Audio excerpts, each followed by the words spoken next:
This week on the Baseline Podcast, we break down the upcoming NFL draft. We give you our mock 1.0 draft, and it is going to be a full of surprises. We have many picks that no one thought would be happening.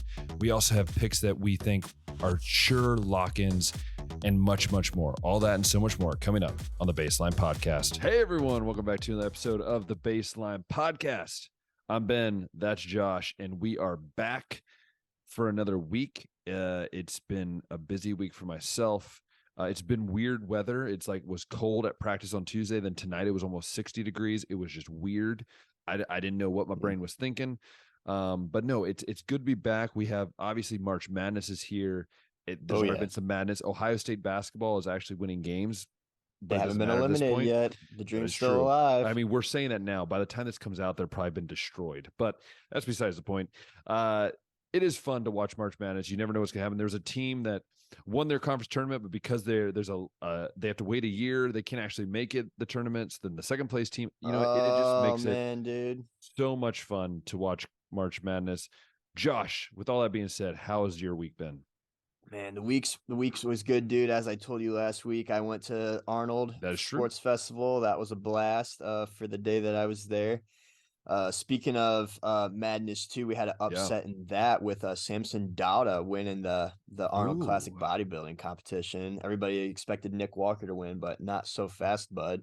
Nothing like a bunch of grown men looking at other grown men's bodies. Just nothing like it. Because that's what we want to look like.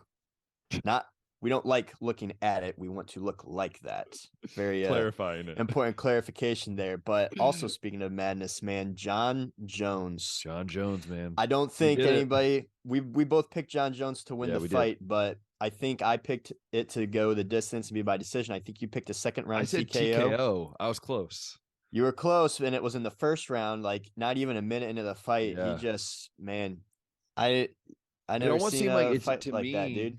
I saw some of the highlights. To me, it seemed like Gon just didn't seem like he wanted to be there. I don't know. It was just me. It just kind of seemed like he was like not in the right headspace. I don't know. Maybe it's just me, but I think John surprised him, honestly, dude. Yeah, I think he got caught off guard. Shell shocked by, I guess, John, and that was what I was waiting for too. It's like, okay, John's never fought heavyweight.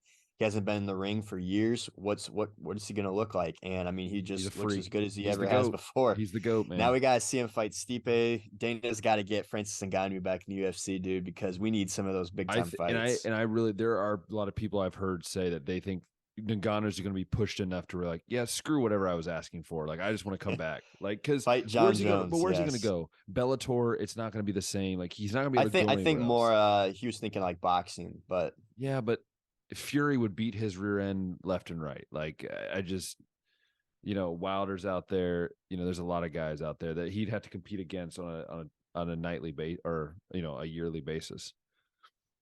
Would you rather fight John Jones or Tyson Fury?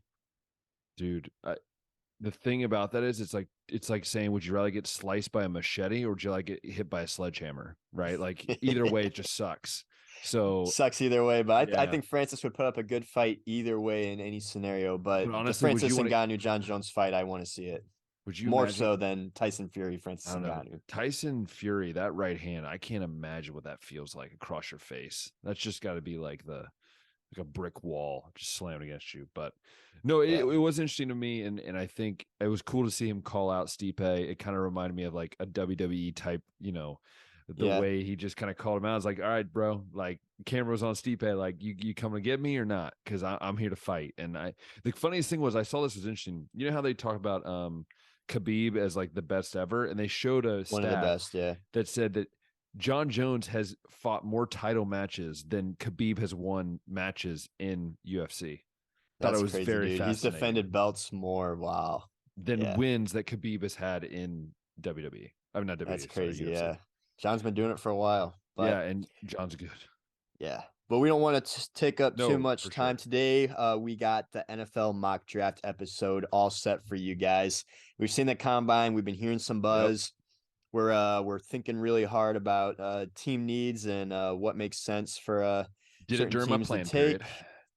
Yeah, so We're gonna make most of the episode today mock draft. So all Yes, the football fans are gonna love this one. If you want some college basketball, we might have time to talk a little bit about that, but definitely next week for we'll sure. be filling out Oh, brackets, 100%. making upset picks and all that. So that'll be the basketball episode. Still waiting for the bracket to be laid out. But Ben, without further ado, mock draft 1.0 2023. Yep. Yes, sir. Number 1 pick.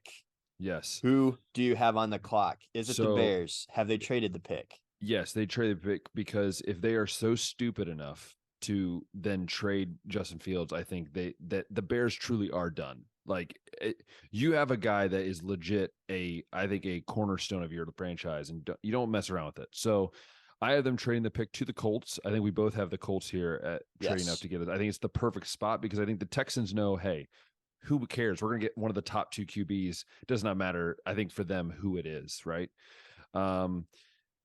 I also thought the Panthers could have been here, but I don't think the Panthers want to go that high and give up that much.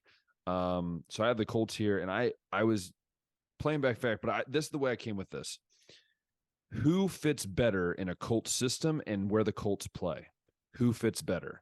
And I thought CJ Stroud fits better. Why? Because it's in a closed environment where we already know he can throw the ball. And we've seen what he does in closed environments, and he is unreal in closed environments.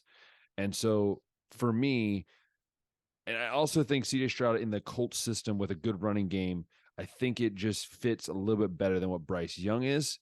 Again, I'm higher on CJ Stroud than I think some people. I think he's the most pure NFL style quarterback that's in the draft.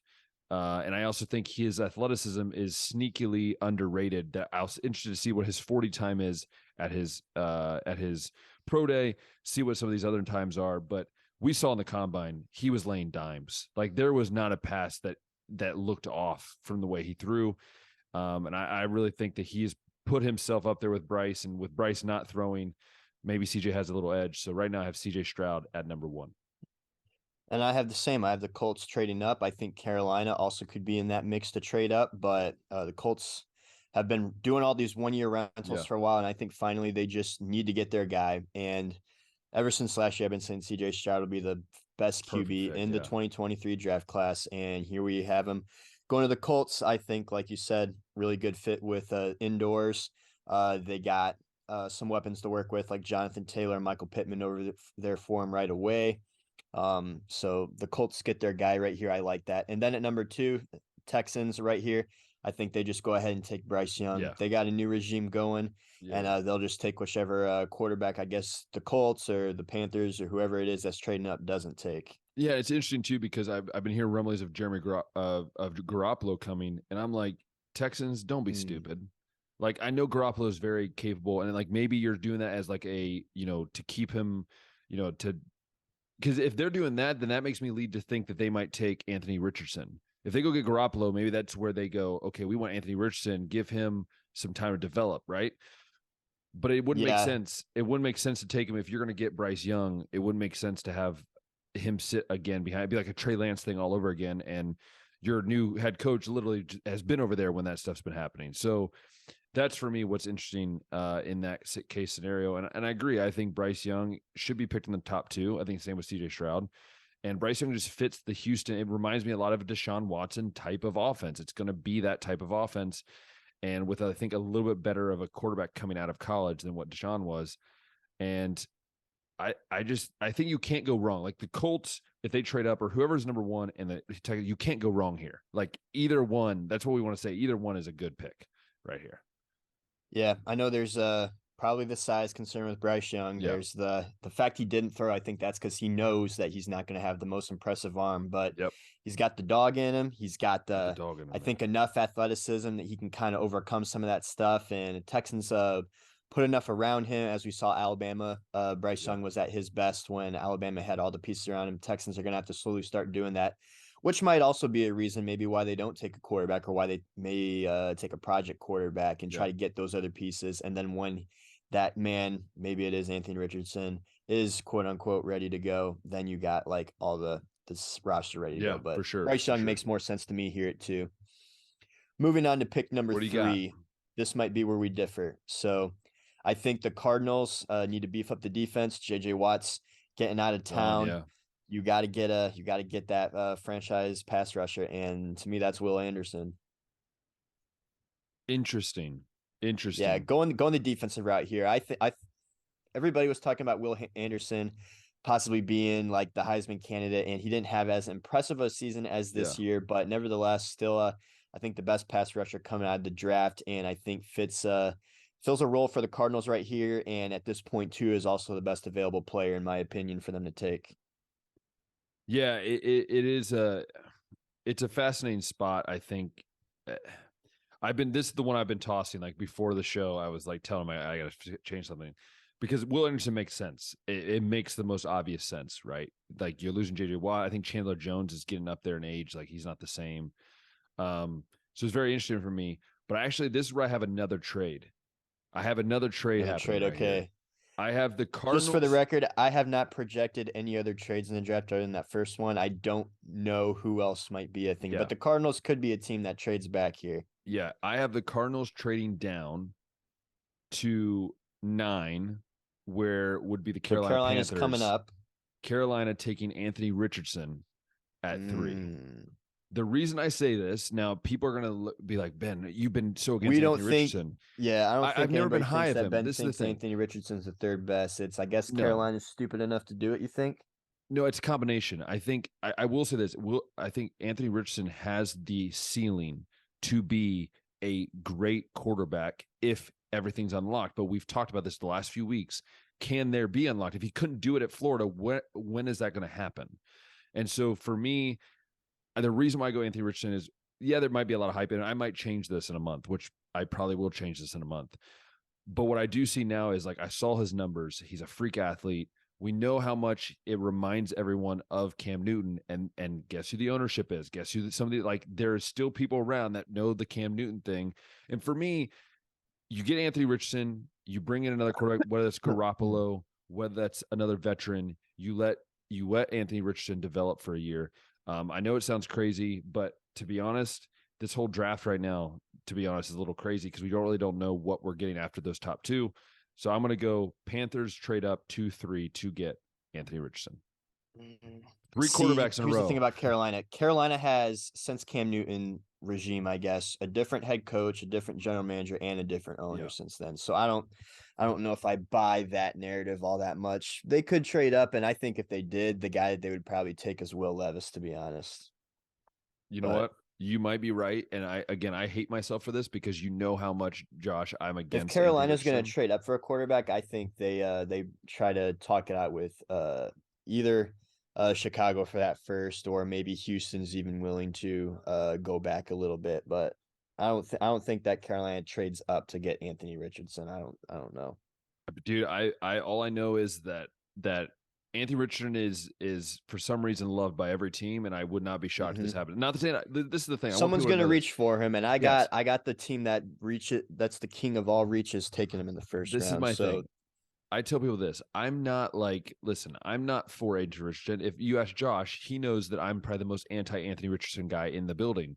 But for me, it's the idea of, I'm looking at what the scenario in the NFL is right now. What do people want? And they want this. And are you willing to risk him falling?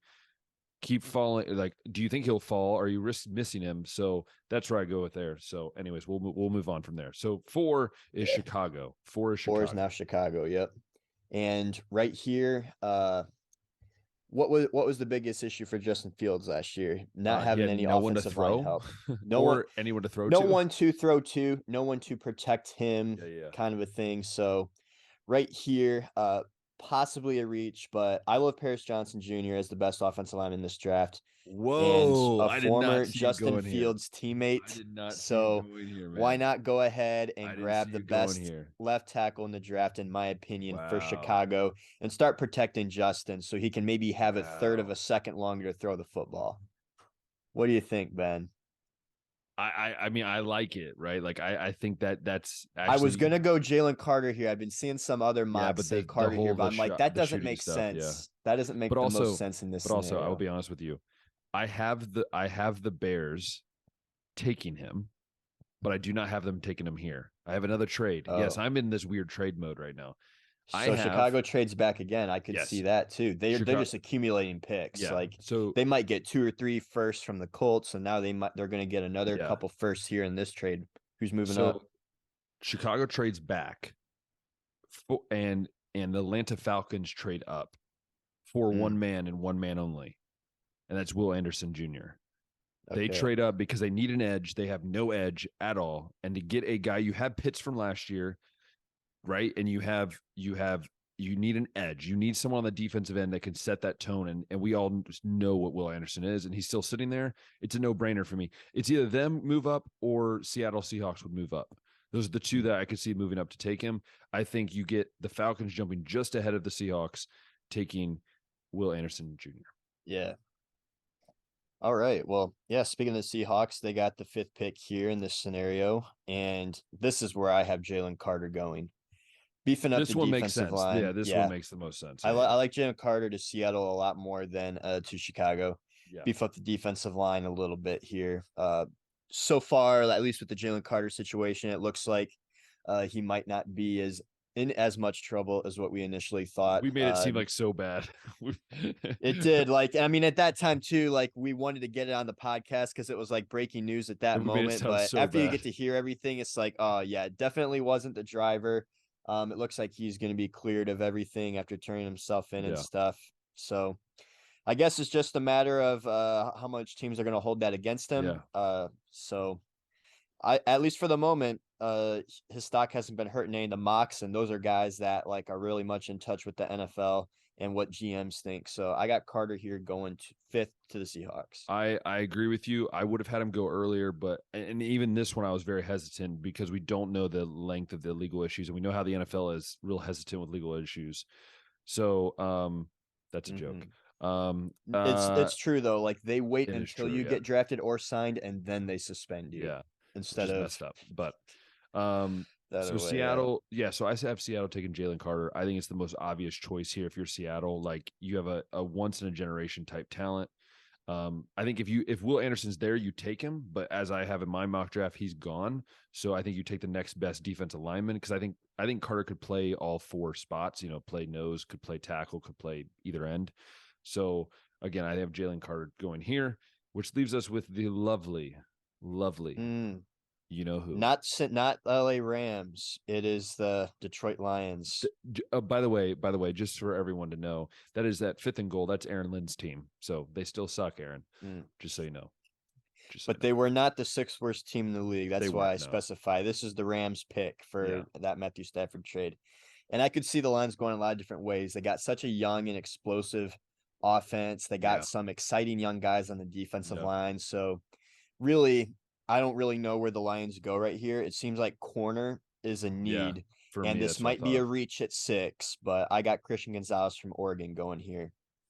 Looking like possibly the top corner prospect in the draft. I haven't seen anybody put him as high as 6 though. And so that's why I'm like, this is probably one that I might reevaluate and change later on. But at least at the moment, I'm thinking Detroit corner, or maybe this scenario where they trade back a little bit to maybe get like a Joey Porter Jr. type of player, maybe, because Joey's also one of the top corners in this draft. And maybe taking him later would make more sense. Well, but Josh, we are on the same wavelength for this. By the way, we did not talk about this beforehand. I want everyone to know that. Like, we had not said anything. We got a Christian Gonzalez pick here too. Yes, the reason why I say this is because I think the Lions are in a weird spot, right?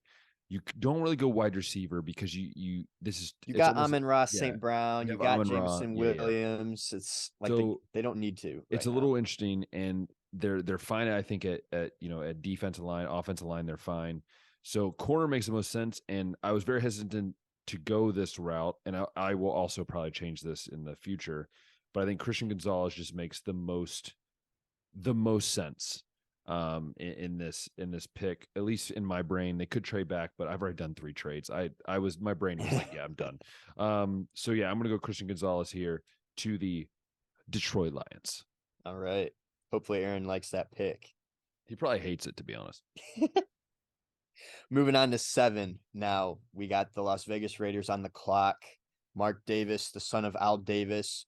the king of taking all the combine legends. This is where Anthony Richardson comes off the board, Ben. I figured I knew it. You just cut loose Derek Carr, and you're over it. here at 7, and Anthony Richardson's sitting there, and you just can't resist it. Like, man, Anthony Richardson, Russell. the combine freak. He can jump, he can run, he can sling it, but he's not good at football. It doesn't matter. Let's reach. Just like we have every other year, taking guys like Henry Ruggs, taking guys like Damon Arnett, taking all these guys that are just fast. Darius Hayward Bay, like the list goes on. This is the Raiders' history. Farrell? Was it Colin Farrell at the 4th pick?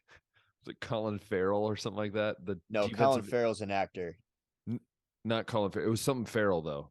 It was the guy that from Clemson. They picked the 4th pick, and it was like everyone confused, got so thrown off. I don't even remember his name. I don't remember his name. Well, anyway, another failed first rounder by the Raiders. So here you go. Here's another one coming. Anthony Richardson to the Raiders, and that's an interesting pick, and it is interesting. But I'm going it's the same like wavelength, the fit. The history, like this is where I see it going, and not because, like you said, with Anthony Richardson going 3rd because you think he's the 3rd best player in the draft. I just think someone's not gonna be able to resist, and that team's usually the Raiders. I'm gonna go Raiders are gonna go the same wavelength on quarterback, but I'm gonna have them taking Will Levis. So I have 4 quarterbacks going in the top 7, but I think Will Levis goes.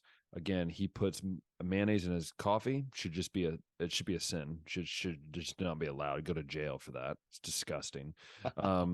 Just like how I don't think he's that good. Someone said, "Oh, he would have started at Ohio State or Alabama." I'm like, no, he would have transferred and went to Kentucky. Remember, he got beat out. Or I think what the quote was, I heard it on Menace to Sports, was if he was either at Alabama or Ohio State, he'd be a first-round pick. And they were just like, if he was at Ohio State or Alabama, he also wouldn't have started, and he would have transferred to Kentucky anyway. Because he went to Penn State first, and couldn't beat out Sean Clifford, and then had to transfer to Kentucky. So it's like, what makes them think that they could have beaten someone out at Ohio State or Alabama? And I've never been sold on him as a franchise guy. I don't like him. So Will Levis, I have talent, but it's the Raiders. It's the Raiders, so they would take him. So makes sense. Raiders here. Next up, it's the Falcons, but for me, it is the Bears. It's the Bears for me, Falcons for you. Right. Who you got here? I'm going with Falcons taking Tyree Wilson, like you mentioned earlier, the need for a pass rusher. This is the next best available on the clock after Will Anderson and Jalen Carter are off the board. So Tyree Wilson edge right here to the Falcons. Yeah, I have here. I have for the Bears. I have, like I said earlier, your pick, who you had them taking earlier, is good old my man Johnson from Ohio State. I was gonna go. I mean, Paris Johnson. I could have went, DeJuan Jones just to mess with people, but no, I didn't. Paris Johnson is the guy. Like he, to me, when people have tell me that, well, the guy from Northwestern or some of these other guys, the guy from Georgia and stuff's better. I'm like, have you guys not seen the fact that Paris Johnson went from guard because they just wanted to get him on the field to tackle, and it's like he didn't skip a beat. Like, this guy is a freak athlete, and he's going to be amazing, amazing player. That speaks to the athleticism, like you said. And Taylor Lewan, I heard him say this on Bussin' with the Boys show, that he thinks Skoronski from Northwestern, I think that's how you say his name, is the more technical, polished tackle, whereas Paris Johnson is the much more athletic, bigger, powerful kind of tackle. And like we've been saying, we both love Paris here. To Chicago, I guess, just at different spots. Yeah, different spots. Yeah, best tackle in the draft to me, at least. Oh yeah, for sure. All right. So number 9 now. Number 9 on my mock draft, it is Carolina, and this is where I have Will Levis going. Interesting. I don't know if Carolina is going to go quarterback. They have a lot that they need to replace after trading McCaffrey away. They have a lot of young players on the defense, so I don't know who at this point in their mind is a flop, who is being developed and is going to be a franchise guy someday. I think this is still too early to take a receiver. Maybe they consider taking Bijan Robinson here, but even in the top 10 for a running back, that's still early. I don't love the Will Levis pick, but NFL GMs love quarterbacks with arm talent and little football capability. So hopefully for Carolina Panthers' sake, Will Levis is not the pick here, but at least at this moment, this is what makes sense in my mind. I wouldn't do it, but I think this is just a prediction right now and what I think Carolina's thinking. So I might shock a lot of people with this pick, but Arizona's up for me on the clock because they made that trade. I had them making that trade, or Carolina made the trade with them. I have them taking Lucas Van Ness from Iowa here at 9. There's been some mock drafts that have in the top 10 or like in the low teens, but I think a lot of people don't realize, like, I've watched this guy for Iowa and he's a freak. I mean, again, he played for Iowa, so no one watches them, but still, he is a freak. And I think it's the perfect fit. It's kind of like that. Yeah, I think it makes the most sense, at least. I mean, you could go Tyree Wilson here, but again, I think Tyree Wilson, both guys are, I think, similar, but I think I like Luis Van Ness and his speed, the way he gets between blocks, off blocks. I like him a lot more for the Arizona type defense. I imagine that man was super disruptive in that Ohio State game earlier this season too. Yeah, nothing. So that takes us to 10 here. The Eagles, which is just from the Saints. Yeah, I believe this was in the pick swap from last year's draft. But I guess the big need for the Eagles right now is corner. James Bradbury departing, apparently. And since Christian Gonzalez is off the board here, next best corner in my eyes is Joey Porter Jr. Much earlier in what other people, I think, have him at, but right here at 10, it fits the need for Philly, and this is where I see them going. Dude, we are just on the roll today. I have Joey Porter Jr. as well.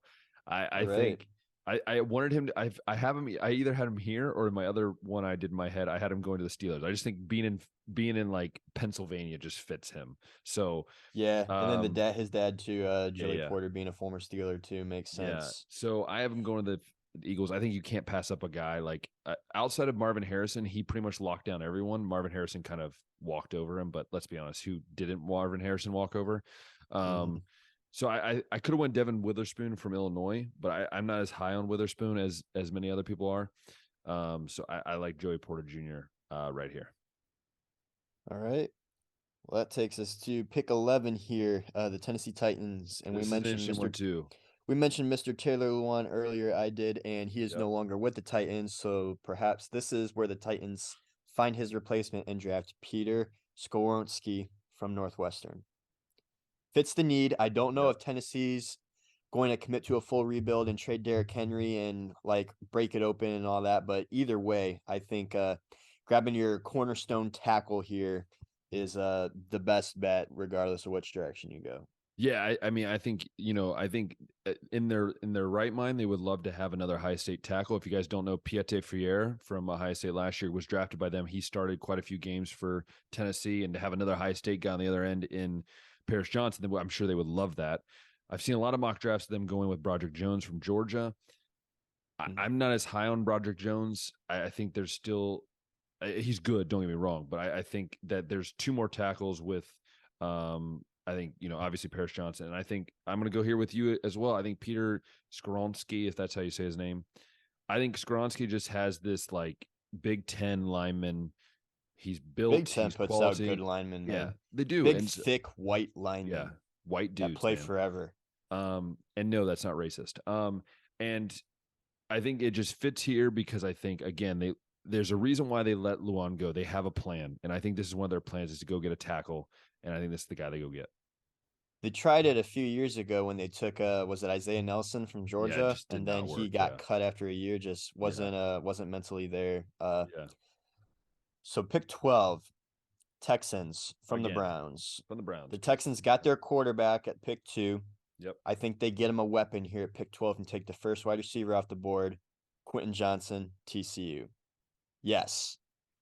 I know you're thinking Jackson Smith and Jigba, maybe, but to me, Quentin Johnson is much more of a true X receiver. We've seen him, I guess, be a little bit more proven at the college level. I think he can do a lot more for the offense and play a bigger role here. So that's why I'm going with Quentin Johnson here. We were on the right track there for a second. But the best wide receiver is coming off the board here. The best wide receiver in the draft. And that is Jackson Smith and Jigba. And it's not even close. It's not even close. He hasn't ran the 40 yet. I think partly is because he knew he was going against some of these dudes that are just faster than him. Like he's not the blazer speed guy. But by the way, he did have the best cone time. He did have the best shuttle time. All the cutting, he also all the caught, agility. and he also caught almost every ball thrown at him.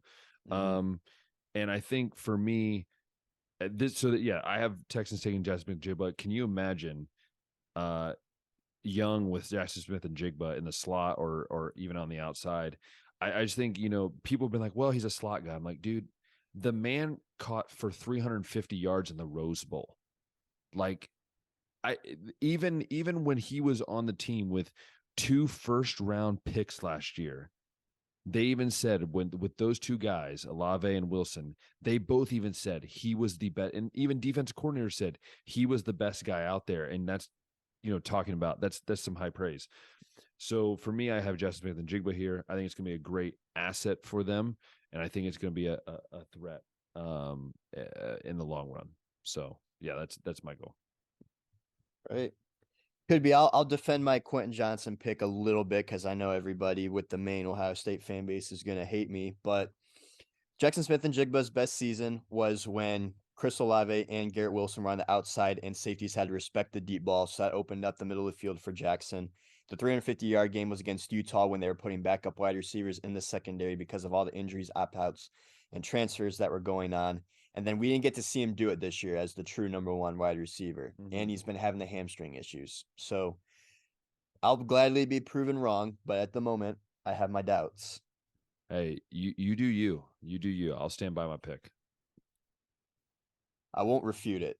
Like, I don't think it's a bad pick. I just think that Quentin Johnson right now is a little bit better of a potential here. Oh, yeah, for sure.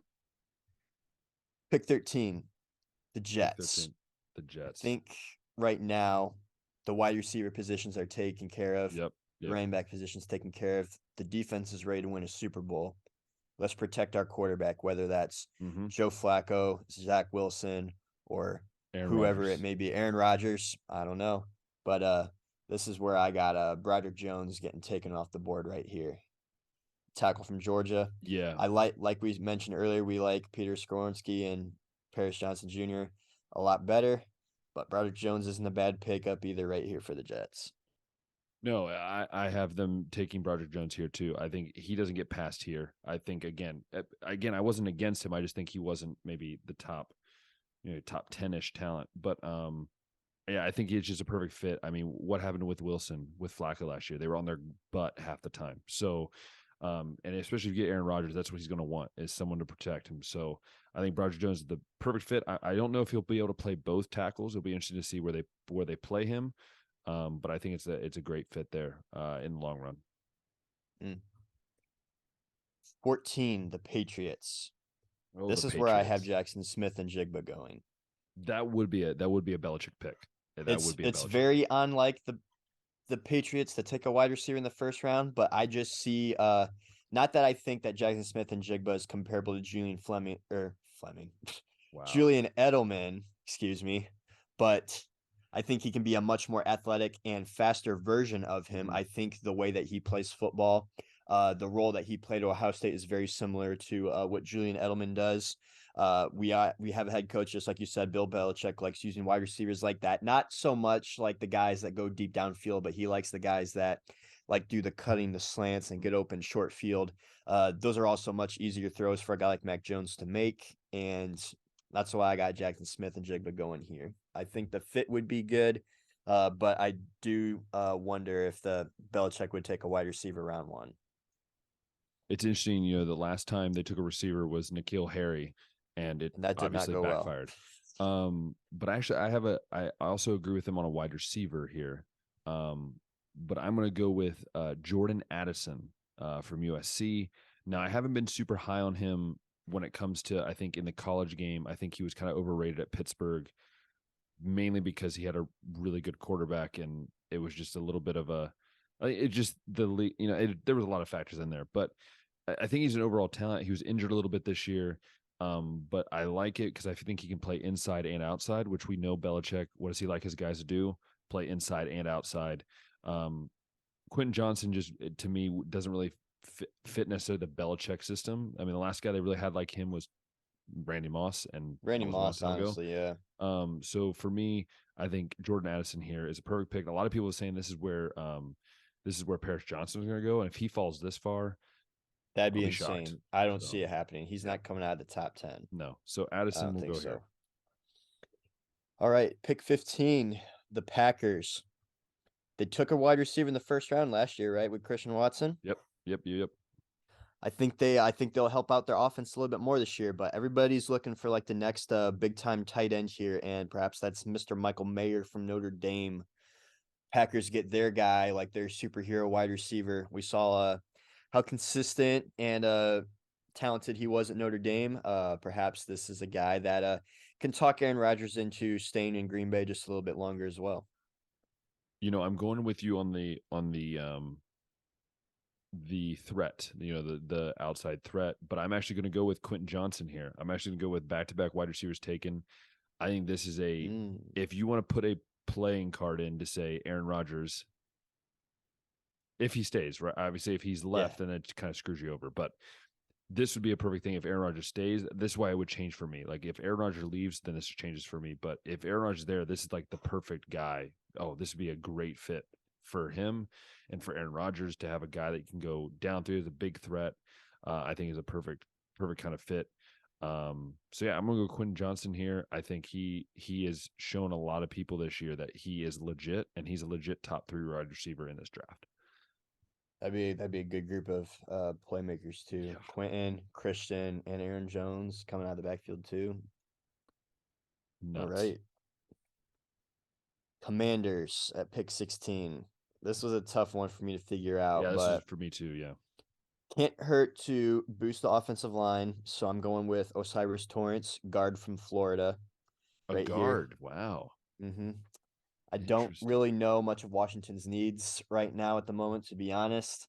I think they're pretty good at wide receiver. I don't know what their play is at quarterback, but all the good ones are taken at this point anyways. They got their running back with Brian Robinson. I think they could maybe go for a guy on the defensive side of the ball too. But for now, Osiris Torrance for the moment. So I was in the boat with you. I didn't really know where to go. To be honest, I don't know their needs that well.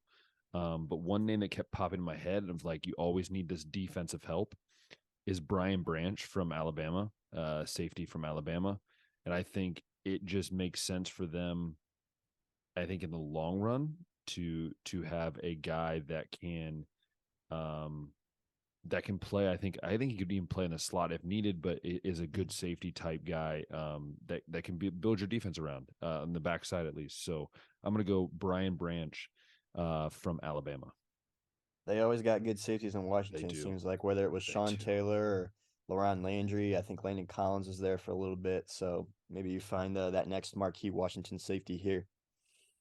All right, speaking of offensive line, that's the Steelers' biggest need, who's next up here at pick 17, I think. Mm-hmm. Best tackle available to me at this point is Darnell Wright from Tennessee, and I think this is the best possible fit right now. But you're giving me the look, Ben. You don't like it? See, this is where I differ with you. Yes, tackle's a need, but I think the tackled class is deep enough you can get a guy in the second round if need be, or trade back up in the first round to get a guy. I'm going to go corner because their corner depth is awful and atrocious. See, I thought you were about to hit me with the DeJuan Jones pick right here. I was going to. I was thinking about it. No, so I'm going to go Kelee Ringo from Georgia here. Again, I'm not high on Witherspoon. Many people have him in the top 10. I think Kelee Ringo is better. He's shown what he can do, so I'm gonna go Kelee Ringo here to the Pittsburgh Steelers. Kelee would be good right here. Pittsburgh. I mean, that's what they're known for. The defense, the steel curtain. Like you got to get some help back there besides T.J. Watt up front. So now we got the Lions again. Yes, we do. And I have them addressing the defense again and the secondary again right here. And this is where I have Brian Branch going. Interesting. Okay. Maybe they won't do it since they took a corner with their first pick, but they got Aiden Hutchinson in here on the defensive line. And I was thinking maybe Nolan Smith right here opposite him could be like a fun pick right here. But like I was saying earlier too, I don't know if Christian Gonzalez being at 6 is too high, but maybe I'll go one or the other yeah, Brian Branch right here though. Interesting pick. I'm actually going with a guy that's still on my board. Has been on my board for a while, and I think you know where I'm going with this. It's actually Tyree Wilson from Edge from Texas Tech. I think Shoot, I if forgot he's you sitting, haven't had him taken off yeah, yet. if he's sitting there right at let's say 18, right? If he's sitting there at 18, you got to take him, right? I think Nolan Smith is another name, or Miles Murphy, two names that could go here. But I think at the end of the day, I think Tyree Wilson, if he's still sitting there, at 18, 10 picks were away from really where he should have been picked, then I think you take him here. So Tyree Wilson, I think he's a great edge rusher who I just think Van Ness is a little bit better in my mind, but he's right there at that third edge guy. Right. The Tampa Bay Bucks. You could go so many ways here. You could. And I guess the most popular hole on the team right now is tight end, with Rob Gronkowski retiring and not being around. So they're going to grab a new tight end here. I got with Dalton Kincaid from Utah. I thought you would go here. Yeah. I thought maybe you'd go here. Yeah. I was thinking of it, dude. It's like wide receivers still good. Defense has some holes on it for sure. I think you could fix the offensive line a little bit. Could go a lot of different ways here, but at least for the moment, I got Kincaid here. I'm also going to go tight end. I was either thinking tight end. I was also thinking defensive line help, or something like that, or even DB help, because they need some help in DB as well, because they're really not as strong in their DB core. But I'm gonna go Meyer from I'm saying that right. Michael Meyer. Yeah, Michael Meyer from Notre Dame. Meyer, one of them. I've also seen people that don't have Meyer or Kincaid going, but they have Washington there instead of those two guys. I think Washington secured himself a first-round status with the combine. He's too raw, though. I think he's still too raw. A little raw, but the size, man, and I mean now that's gonna talk teams into taking him. I'm gonna go Meyer here, because I think it's the right pick. Again, this could change depending on what's going to happen. So Meyer right there at 19. All right. Pick 20 then, sticking with tight ends, and we just were talking about this man, Darnell Washington. I think right here you can get a little bit of help on that offensive line as well with how big he is. Like he can, maybe if he's not ready in the pass game yet, he can at least help out a little bit in pass pro too for Geno Smith. Get your $50 million for next season quarterback, another weapon, raw or not. But you got DK out there, you got Lockett out there, now you got Darnell Washington out there. Yeah, I was interested. I was trying to think of where I was going to go with this, making a note to myself to change this probably later.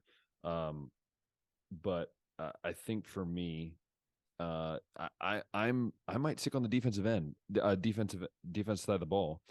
I know I had them picking Jalen Carter earlier. I'm thinking, why not shore up that defensive line? Nolan Smith sitting there, and I think that is that seems like a Seattle pick, someone that's a freak. Explaining DK Metcalf, and I think Washington's a great fit too. That might end up being my guy in the future. I don't know, but for me, Nolan Smith is a perfect fit for this team.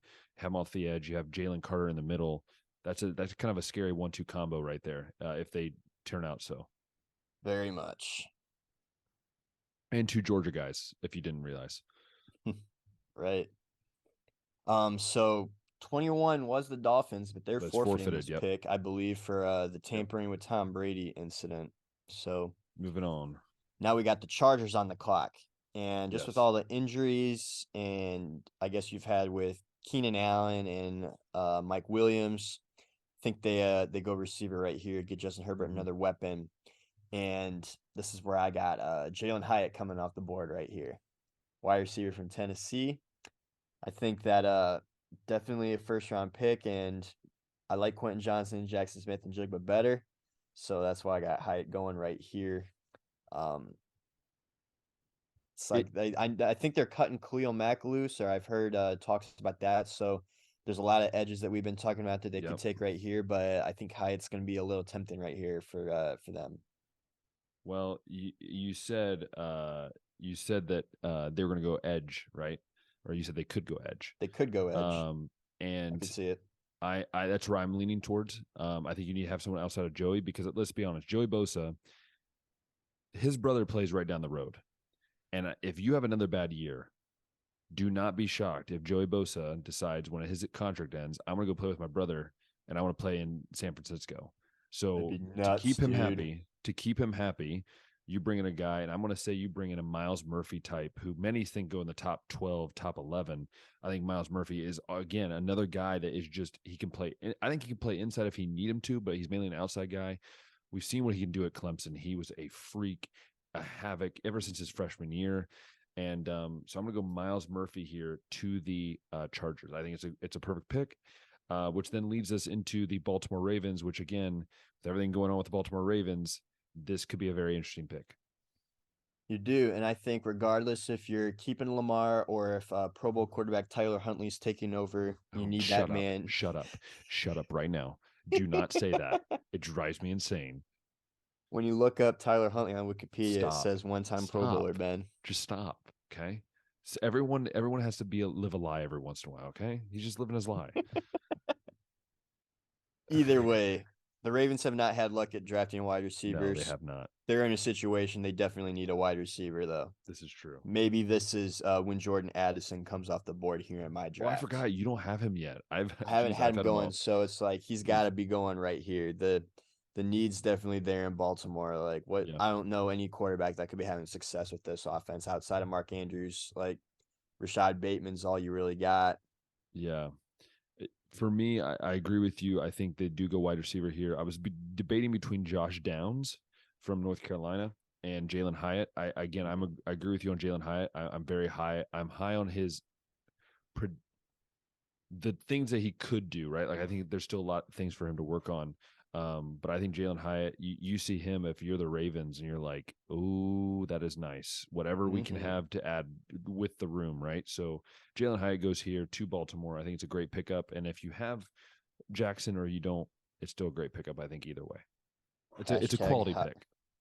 Hashtag high on Hyatt. Wow. That is taking bad. That and running with it. That is bad. All right.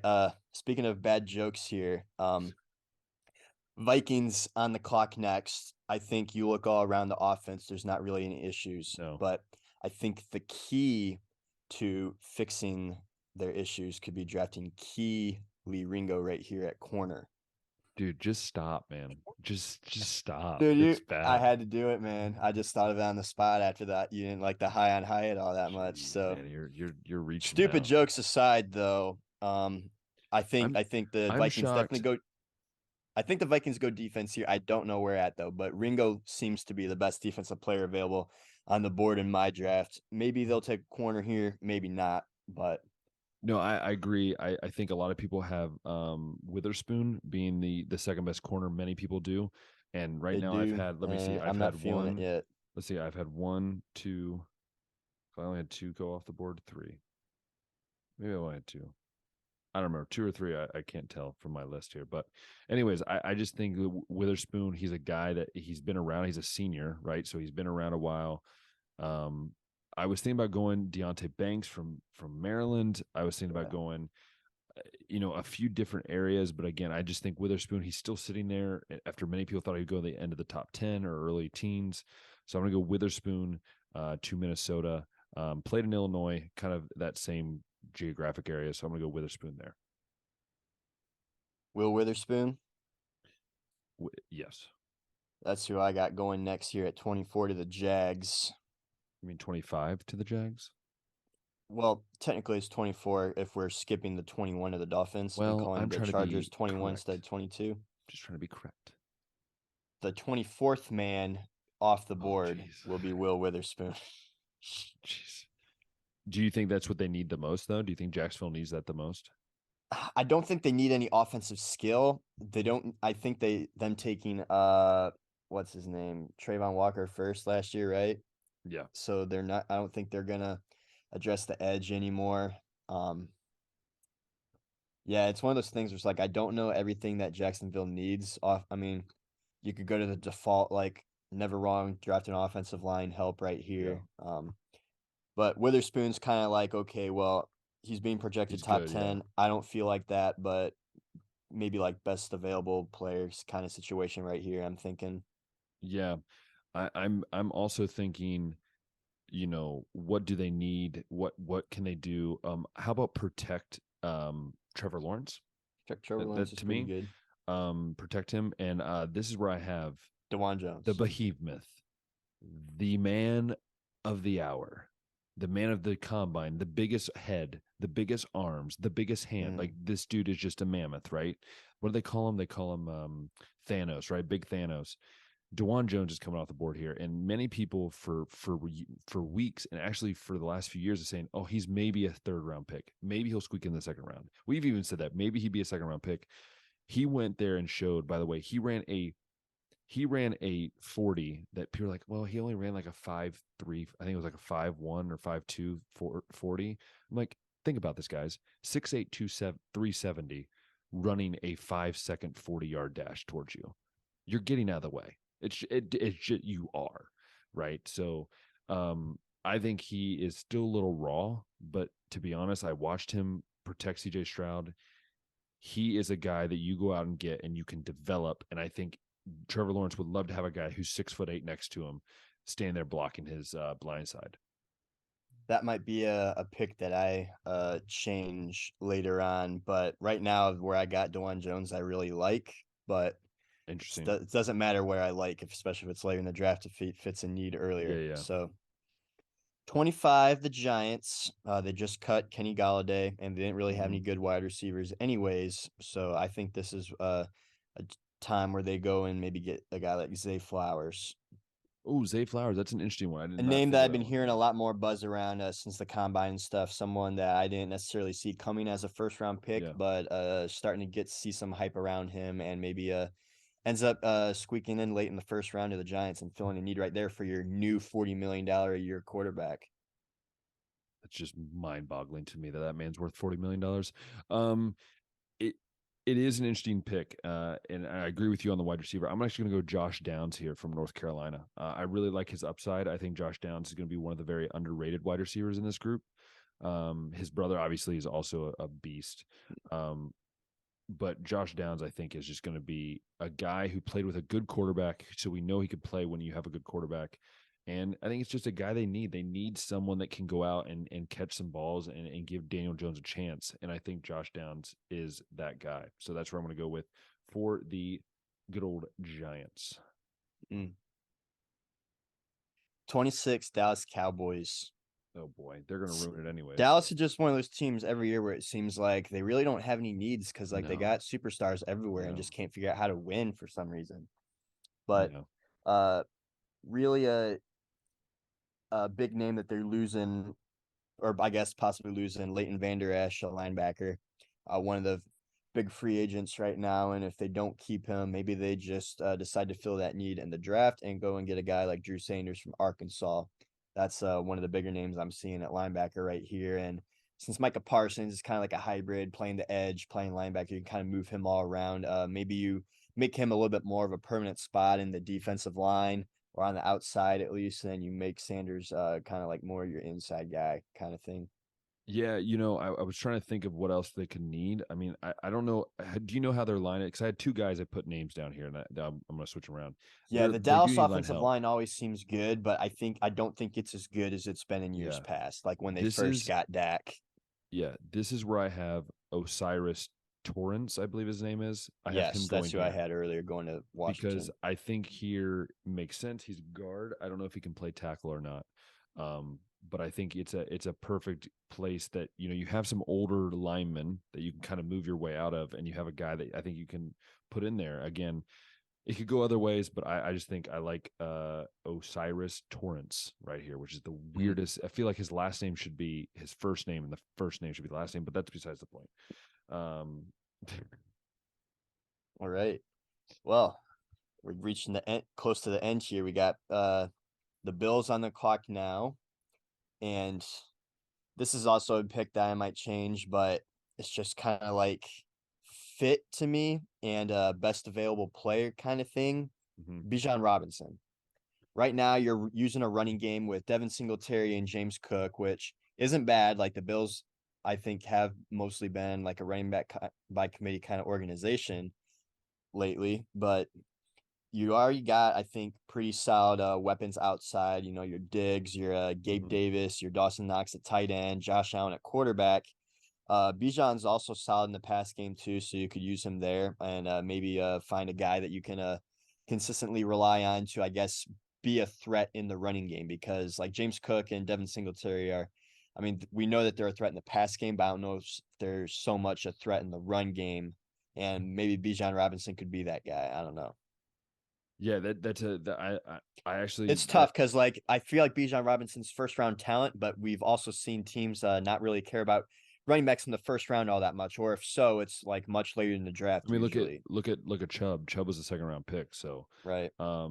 For me, actually, that made me think. Nah, I want to rethink it, but no, I'm going to go here with Buffalo. I think they need help on the offensive line. I think they need some guys at tackle, maybe, or even guard. But I think to protect Josh Allen, even though he doesn't really protect himself, but I think I'm going to go here. I'm going to go maybe a shocker to you, but I'm going Darnell Wright. I know you had him off the board really early. I'm going to go Darnell Wright here. Oh, right. Okay. Yeah, Darnell Wright here.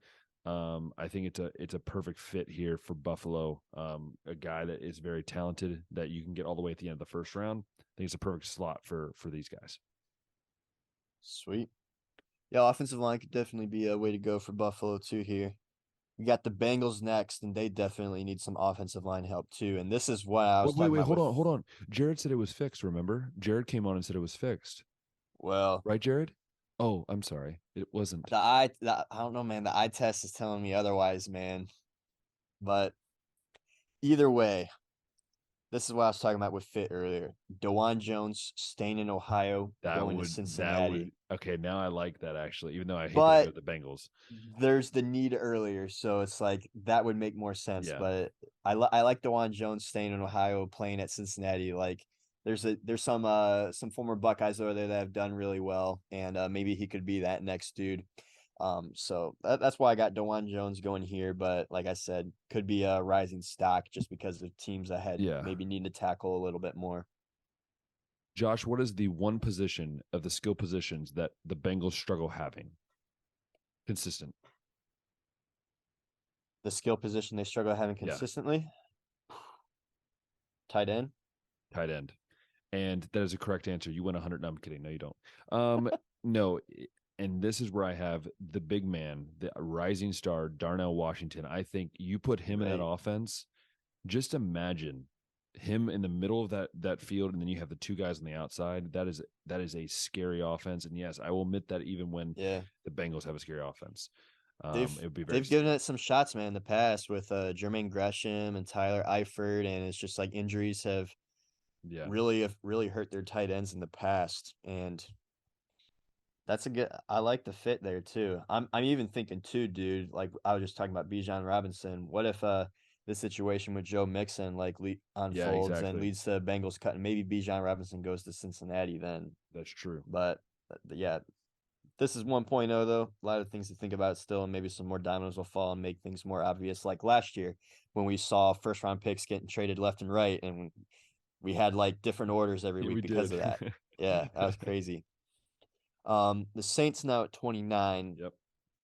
Could see them going a lot of different ways here. I think offense is pretty set with Derek Carr, Alvin Kamara, Chris Olave, Michael Thomas, So let's beat the defensive line up a little bit and go and get a guy like Mozzie Smith here.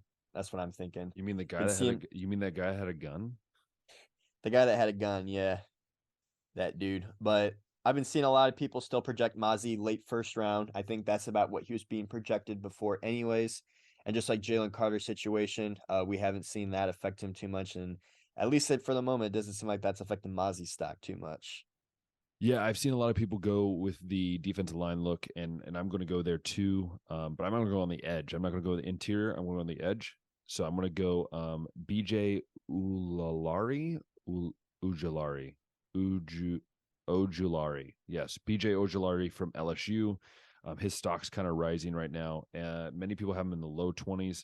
I don't think he's that good, but I think he's a very good first round talent. That I think the Saints would jump at to have a guy like that. It keeps him in. He's from LSU. Keeps him in Louisiana. Kind of that storyline type thing. I think it's a great fit. Like with DeJuan staying in Cincinnati. Yeah. All right, we got the Eagles coming up. I do know that they don't have a ton of needs, but Brandon Graham's getting older. Been hearing they might depart with him. He's 35. Go and get an edge right here. This is where I have Nolan Smith coming off the board here. And to me, Nolan Smith didn't have all the production in college. He did have the injury though this year, so I guess you can cut him a little bit of slack there. But performed really well at the combine. Some people have him going as high as like the top 10, and I don't think he's that good, but could see him maybe being late first round because of the really good combine. Yeah, Join his former teammate Jordan Davis on the defensive line. Yeah, I've been trying to figure out who would go here, and it's tough, man, because it's like you look at the Philly offense, it's like they don't need anything here, and you look at the Philly defense, and it's like outside of like that corner replacing Bradbury, it's like the roster is as close to perfect as most. Yeah, I had them either going Deonte Banks here from Maryland at corner, but I also have them possibly going with so I have a two combination, but I'm going to pick it now. I have them more going with I don't know how to say his name. Tuli Tulipotoloto, whatever, from USC. Defensive end from USC. D lineman, defensive end. You got to look him up, don't you? Because you can't even remember who he is. I've always heard his name in whenever people talk about Pac-12, things like that. And the thing is, a lot of people say the Browns are going to get him like in the second or third round. But hey, I'm throwing one out there right now. Tuli, I can't say his name. I'm going to call him Tuli. Tuli, that's what we're going to call him. Tuli. That's who I have going there. Again, they're losing some edge guys, but this guy playing defensive end, defensive tackle, I think just makes sense. But again, there's so many guys that could go here.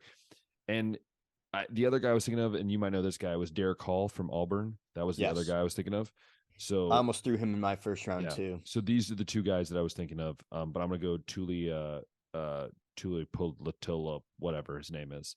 That's who I'm going to go there. So last pick of the first round. Last pick here, we got the Chiefs, and this initially confused me reading mock drafts and seeing everyone having them put in or pick an edge here. And I'm like, why? You got Frank Clark and Chris Jones, but they're letting Clark go. So there's the glaring need there on the defensive line. And we know that Kansas City is really good at rushing the passer. They love to do that. So you had this guy going off the board much earlier than I did, but I don't think he falls out of the first round.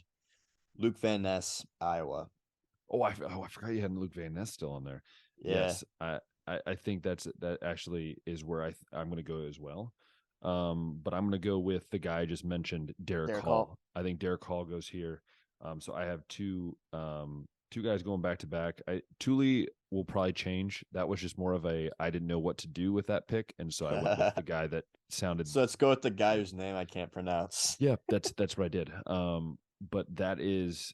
Yeah, so that is our mock draft 1.0. That is mock 1.0. Hopefully not as much of a train wreck as last year's. They were really bad. I really feel good about like my top 10, and then after that, not so much. I feel good about my top 15. After top 15, it just last year we didn't even know who like the first pick was going to be, and that was throwing us all off a lot because it's like depending on who you put it first, that could affect the order of like everything after that. And it's like I think we got a much more better idea of maybe not who's going to be first, but like it's very limited to like a couple people. Yeah. So we're not like juggling 6 or 7 guys that could be going here. Yeah. Like last year we were like, is it going to be Evan Neal? Is it going to be Trayvon Walker? Is it going to be Aiden Hutchinson? Is it, like there were so many guys that it could have been. No, and I think, again, I want people to know, like, yes, you might disagree with most of our picks. Please leave in the comments what you disagrry with. And that's okay. With all of it. That's okay, because to be honest, like I saw Josh's face when I said who's going 31. Like that's what makes these picks so great, because I was shocked when I saw people putting certain guys at like 9 or 8. That just doesn't make sense. But that's what's fun about these mock drafts, and it's really super exciting. So I'm interested to see what happens here in the next week or so. We'll probably update these probably every 2 weeks or so. Josh and I are still just figuring that out because we don't want to do it every week because obviously so much is going to change. But once plus it's a lot more fun to talk about college basketball and other things. That is true. Once pro day comes, then obviously we'll keep updating, and we'll probably have 2 or 3 of these mock drafts before the final mock free agency. We're going to see teams maybe fill some of these needs in free agency too. And it's like, oh, they don't need that now. Yes. So we'll have a final mock draft that probably a couple days before the actual draft happens, and then we will let you know, obviously what you thought of it as well. Josh, is there any final fun things you want to talk about before we end the show for the day? What's your thoughts here? Nothing like fun necessarily. Just I guess if we're looking for people to comment, go ahead and comment who each of our biggest reaches are here in this draft. Oh yeah, And that's good. some of those are like by design too. Like I think Anthony Richardson at 7 is a huge reach Or at here, 3. even at 3 for you. Like that's a reach. It's not necessarily because we think he's good there. It's just that's what we think teams are going to do. Christian Gonzalez was who I like intentionally had as like a big reach because I was like, it fills a need, but I don't know if he's the 6th best player in the draft kind of thing. So yeah, I love that kind of discussion. So let's see who the biggest reaches are. Biggest reaches, and then also let us know like what you think of like teams, what they're doing the off season. So, where will Aaron Rodgers end up? We obviously saw Derek Carr going down to New Orleans. We saw Geno Smith, by the way. We can just talk about the fact that he's going to make Levante 52. David going. The fact that he's going to make $52 million next year, Josh, is just mind-boggling to me. So there's a lot of those things, obviously, that we could talk about and spend time on, which we will. And again, also March Madness. I know we didn't really touch on March Madness today. Sorry, basketball fans, but we really wanted to get the mock drafts out of the way. Got to get that out of the way. But the biggest thing too, all the attention to the tournament next time. And that's the thing is we'll try to get an episode out hopefully before the whole tournament starts. We'll figure that out, or at least until after the first few games are started. But basically, what we'll do is if we don't get the episode out, then we'll maybe do like we'll do our own brackets, and we'll then share those on our story. You can follow us at baseline.podcast on Instagram. Where you'll see our brackets and then who will win / whatever combination. I don't know what's going to happen, but it's going to be fun. I always love it. My wife did better than both Josh and I last year. So if that says anything, it just shows how bad it was last year, but we will see that next week. We'll talk about it next week and cover all those ins and outs as we go on. But Josh, it is spring. It's craziness. We love it. We're excited to bring you more content as the summer comes along, even more content with baseball and all these other things. Spring football, by the way, has started, which we didn't even talk about. College football, spring football started. So it's a great time to be a sports fan. And if you've loved this episode of the podcast on YouTube, then make sure you give us a nice thumbs up. Let us know what you think. Like you said, comment below what you think, because we are always not right. But no, that's why we do this. We love doing this. We're super excited to see what you guys think as well. And then also, if you go over to Spotify, Apple Podcasts, wherever, and just give us, a couple star rating, let us know what you think, share it with your friends and family. That'd be much appreciated. And let's have a good weekend. And as always, we'll see ya.